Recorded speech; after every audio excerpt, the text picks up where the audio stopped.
மணி ஒலி ஒலித்ததும் படத்தை எழுத்தும் மணி ஒலி ஒலித்ததும் படத்தை நிறுத்தியும் நீங்கள் அம்பிகையினுடைய தேரினை இழுத்து செல்ல வேண்டும்.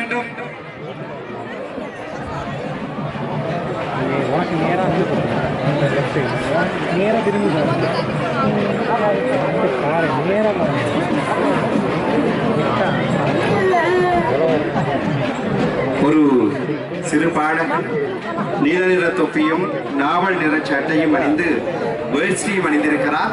ஒரு 5 வயதுக்கு உட்பட்டிருக்கும். இப்போது அம்பிகையினுடைய ரதம் அசைந்து கொண்டிருக்கின்றது.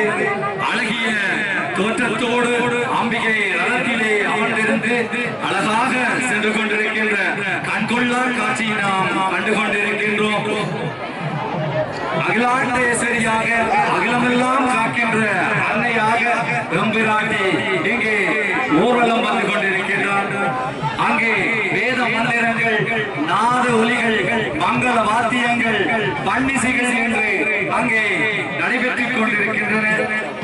இன்னிசை வீணையர் யாயினர் வருவார், இருக்கொடு தோத்திரம் இயம்பினர் வருவார், சென்னியில் அஞ்சலி கூப்பினர் வருவார், தொழுகையர் அழுகையர் தோள்கையர் வருவார் என்று மாணிக்கவாச சுவாமிகள் அருளியது போல் அங்கே அடியார் கூட்டம் அலைகளையாக பயபக்தியோடு அம்பிகையோடு சென்று கொண்டிருக்கிறார்கள். அம்பிகையினுடைய அந்த ரதோற்சவத்திற்காக சூரிய பகவான் இன்றைய காலநிலையை இதமாக்கி தந்திருக்கின்ற இந்த இனிமையான நேரம் இது உண்மையிலே அம்பிகையினுடைய அற்புதம் என்றுதான் நாம் கூற வேண்டும். வாழும் போல் மனசு வானத்தையும் பூமியையும் அழைப்பது போல் எம்பெருமாட்டியின் அருள் பாலிக்கிறது. அருள் பாலிக்கும் எம்பெருமாட்டி சங்காரியாக அஷ்டதிக்குகளின் விஜயத்திற்காய் ஆலய வளாகத்தில் இருந்து பிரதான பாதைக்குள் இப்பொழுது அவள் வருகை தருகிறாள். எல்லோரும் இணைந்து எம்பெருமாட்டியை தொழுது அழுங்கள். எங்கள் பாவங்களும் இன்னும் சோகங்களும் தீர இந்த பராசக்தி திக்விஜயம் செய்கிறாள்.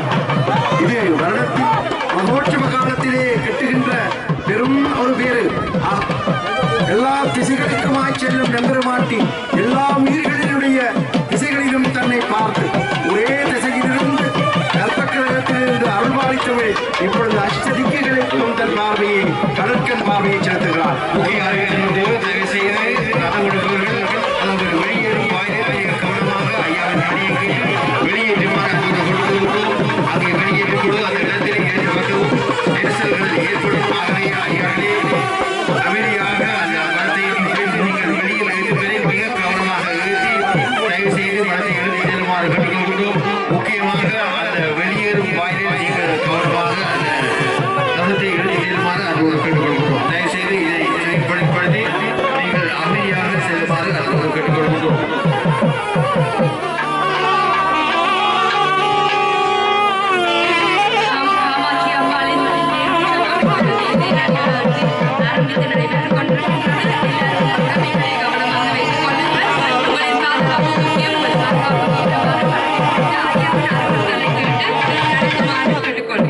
பெற்றார்களுடைய கவனத்திற்கு ஒரு 5 வயது பாலகன் ஒரு நீல தொப்பியோடும் ஒரு நாவல் கலர் சட்டையோடும் சிந்த வண்டியோடும் இருக்கிறார்.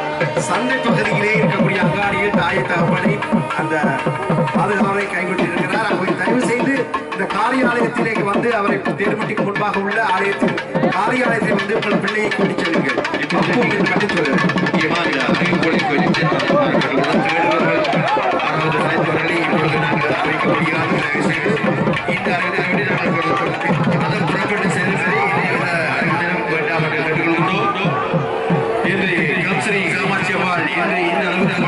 காரணம் அம்பிகை அடியார்களை இப்பொழுது காணிக்கை மீண்டும் மீண்டும் கூறுகிறோம். எமது ஆலய விதத்திட்டங்கள் இங்கே இன்னும் முடியவில்லை. பணிவாண்டம் கண்டி விட்டது என்று நினைக்கலாம். ஆனால் அதற்கான பலன்கள் நாங்கள் செலுத்த வேண்டியிருக்கிறது. இப்பொழுது கூட நாங்கள் செலுத்திக் கொண்டிருக்கிறோம். அது மட்டுமில்லை, நீங்கள் கொடுக்கும் பணத்துக்கு எங்கள் ஐயா அவர்கள் மிக சிறப்பாக எமது கலைகள் வளரக்கூடும், எமது கலாச்சாரம் அணியப்படக்கூடாது என்ற நோக்கத்தோடு பல சேவைகளை செய்து கொண்டிருக்கின்றார். ஆகவே அடியார்களே, நீங்கள் இவருக்கு காணிக்கையை தந்து கொண்டிருக்கிறீர்கள். மென்மேலும் ஒருவர்கள் நீங்கள் தொடர்ந்து வந்து காணிக்கையை செயல்படுத்தத்தில் அவரின் காலங்களில் நாங்கள் பல சாதனைகளை சாதித்துக் கொண்டிருக்கின்றோம். இன்று கூட நாங்கள் சாதித்திருக்கின்றோம் என்பதால் உணரக்கூடியதாக இருக்கிறது. என்று கலாச்சாரத்தை இந்த ஐரோப்பாவுக்கு கொண்டு வழங்கிக் கொண்டிருக்கும் கம்சரி காமாட்சி அம்பாள் என்று ஐயா அவர்களால் என்று இந்த நாட்டின் பிரதமர் அவர்கள் இந்த நாட்டுக்கு வருகிறது எமக்கு பெருமை. அது மட்டுமே அவர்கள் அரங்கத்துக்கு வந்தது மட்டுமில்லை, தேரடியில் வந்து தேரைகளும் வந்து அவர் வனத்தை இழுத்துவிட்டு சென்றது எமக்கு பெருமைக்குரிய விஷயம். இதற்கெல்லாம் காரணம் எமது ஐயா பாஸ்கர் குருக்கள் ஐயா அவர்கள் வந்து சாதாரணமாக இந்த நாட்டுக்கு வருகிறது எமப்போல் வருகிறார்கள் என்று இந்த அளவுக்கு எமது கலைகளை அழியக்கூடாது என்ற நோக்கத்தோடும் கொள்கையோடும் இந்த அளவுக்கு இந்த ஆலயத்தை வளர்த்து கலை கலாச்சாரம் அது மட்டும் எமது நாகரிகங்கள் எதையுமே அவர்கள் ஒழுங்காக கொண்டு செல்ல வேண்டும் என்ற நோக்கத்தோடு வளர்த்திருக்கின்றார். ஆகவே அடியார்களே, நீங்கள் கொடுக்கும் பணம் ஒவ்வொன்றும் எமது ஆலயத்தின் வளர்ச்சிக்கு என்று நாங்கள் கூறிக் கொடுக்கிறோம். நீங்கள் கொடுத்து கொண்டிருக்கிறீர்கள், நாங்கள் கூறாகவே நீங்கள் கொடுத்து கொண்டுதான் இருக்கிறீர்கள். அப்படி கொடுப்பவர்கள் அர்ச்சனைக்கடை, அதாவது ஆலயத்துக்கு இடது பக்கத்திலே அர்ச்சனைக்கடை அமைந்திருக்கிறது. அங்கு தொண்டர்கள் காத்திருக்கிறார்கள். அங்கு சென்று அர்ச்சனைப்பொருள் வாங்குவது மட்டுமே உங்களால் தொடர்ந்து மாணிக்கியதை திருத்துமாறு கேட்டுக்கொள்வோம். அதற்கான பரிசீலனை கையில் செல்லுமாறு அங்கு கேட்டுக்கொள்கின்றோம். அன்னை காமாட்சியானவள் அழகிய ரதத்திலே பிரதான வீதியிலே ஓடிக்கொண்டிருக்கின்ற அந்த அருப்பெரும் கருணையை நாம் இங்கே காத்துக் கொண்டிருக்கின்றோம். காமாட்சி அம்மனின் பெருமை என்பது அன்பும் கருணையும் நிறைந்த பார்வையால் ஞானம் வழங்குதல் மற்றும் அனைத்து சக்தி பீடங்களுக்கும் மூலமாக வழங்குவதாகும். இக்கோவிலில் சிறப்பம்சமான பத்மாசன யோக நிலை ஆதிசங்கரால் பிரதிஷ்டை செய்யப்பட்ட சக்கரம் மற்றும் தனிச்சிறப்பு மிக்க காஞ்சி ஸ்தலம் போன்று இங்கே அமர்ந்திருந்து அன்னைக்கு அருள் ஆசியை நாம் பெற்றுக் கொண்டிருக்கின்றோம். அம்பிகையானவள் பத்மாசன கோலத்திலே அங்கே அமர்ந்திருக்கின்றாள். அழித்தல் தொழிலாகிய ஆணவர் கண்ணும் மாயை அழித்து உங்களுக்கு அருள் பாலிப்பதற்காக வீதியுலா வருகை கண்டு கொண்டிருக்கின்ற அன்னையினுடைய அந்த சக்தியை நாம் அவளுடைய கடற்கண் பார்வையினாலேயே பெற்றுவிட வேண்டும். ஆசார சிலர்களாக அமைதியோடு பயபக்தியோடு எம்பிராட்டியினுடைய பவனியை படம் பிடித்து இழுத்து செல்ல வேண்டும். ஆதிபராசக்தி வேண்டுமெனவற்றை எல்லாம் தந்து கொண்டு கம் நகரிலே அவளது ஆட்சியை செய்து கொண்டிருக்கிறார். 1000 நாமங்களை கொண்ட அன்னையாக ஆதிபராசக்தி விளங்குகின்றார். தாய்மான சுவாமிகள் அழகாக கூறுகின்றார்.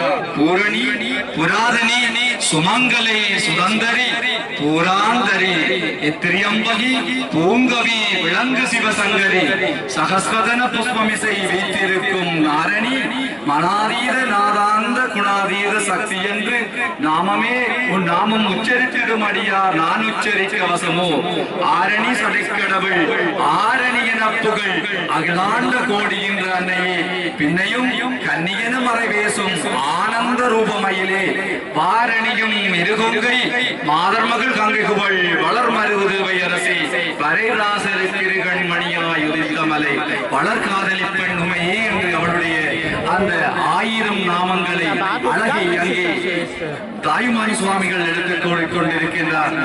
அந்த அம்பிகையினுடைய அருளை பெரிய புராணத்திலே சேக்கிழார் அடிகள் சுரும்புமுற கனிமலர் பூங்குழல் போற்றி புத்தரிய தொடித்தோள் போற்றி கரும்புருவச்சிலை போற்றி கவுனியற்கு பால் சுரந்த கலசம் போற்றி இரும்பு மனம் குழைந்தென்று எடுத்தாண்டு அங்கைய கண்ணி எம்பிராட்டி அரும்புமுள நகை போற்றி ஆரணனோட்டம் சிலம்பும் அடிகள் போற்றி என்று அவளுடைய அந்த அழகான சிறப்பையும் அவளுடைய அந்த அழகிய முகத்தையும் அங்கே வர்ணித்துக் கொண்டிருக்கின்ற அந்த சேக்கிழா சுவாமிகளுடைய அந்த திருப்புராணத்திலே அவளுடைய அருமையான அந்த வர்ணிப்பு அவளுடைய அந்த தோற்றத்தை நாம் கேட்கின்ற போது உடம்பெல்லாம் புல்லரிக்கின்றது.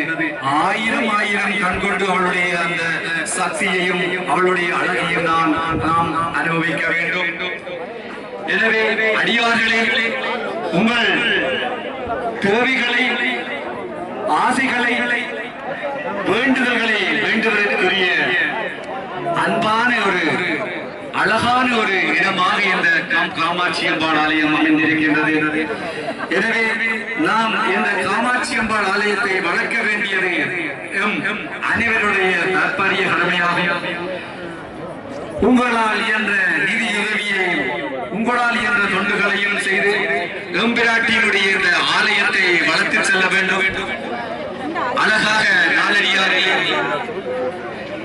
நிதி மிகுந்தவர் பொற்குவை தாரி, நிதி குறைந்தவர் காசுகள் தாரி, அதுவும் மற்றவர் வாய்ச்சொல் அருளி ஆண்மையாளர் உழைப்பினை நல்கீர் என்று சொல்லப்படுகிறது. அழகாக நிதி மிகுந்த